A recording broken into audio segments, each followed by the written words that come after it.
اپنے مسائل کو حل کرنے کے لیے سبسکرائب کریں آپ کے مسائل کا حل۔ اسباب کی طرف نسبت کرنا کیا شرک ہے؟ کیا اسباب کی طرف نسبت کرنا شرک کے زمرے میں آتا ہے؟ مثلا مجھے اللہ تعالیٰ نے سمندر میں ڈوبنے سے بچایا تھا تو میرا بطور ذریعہ کہ یہ کہنا کہ فلاں چیز کی وجہ سے بچ گیا تھا یا فلاں ڈاکٹر اور فلاں دوا نے مجھے مرنے سے بچا لیا، تو کیا یہ شرک ہوگا؟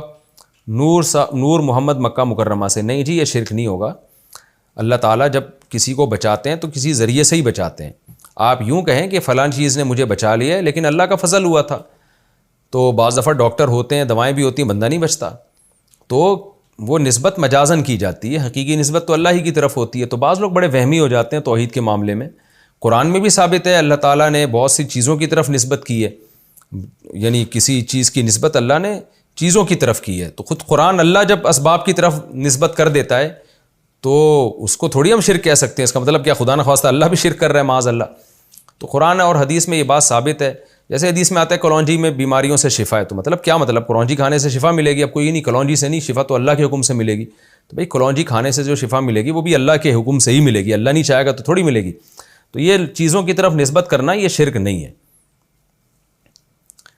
کیا آنکھ پھڑ پھڑانا بری علامت ہے؟ اگر کسی کی ایک آنکھ بار بار پھڑ پھڑائے تو کہتے ہیں کہ یہ کسی بری چیز کے آنے کی علامت ہوتی ہے، کیا یہ بات درست ہے؟ ہدایت اللہ صاحب کشمیر سے۔ نہیں بھائی، آنکھ پھڑ پھڑاتی ہے وہ گیس ویس جو ہے نا، پراٹھے آج کل لوگ میرا بیان سن کے بہت کھانے لگے ہیں، تو پیٹ میں جب گیس ہوتی ہے وہ تو ادھر ادھر پھدکتی ہے، وہ جہاں اس کو جگہ ملتی ہے وہاں جاتی ہے، تو وہ آنکھ میں بھی کبھی چلی جاتی ہے تو وہ پھدکنا شروع ہو جاتی ہے، جہاں تک میری معلومات ہیں۔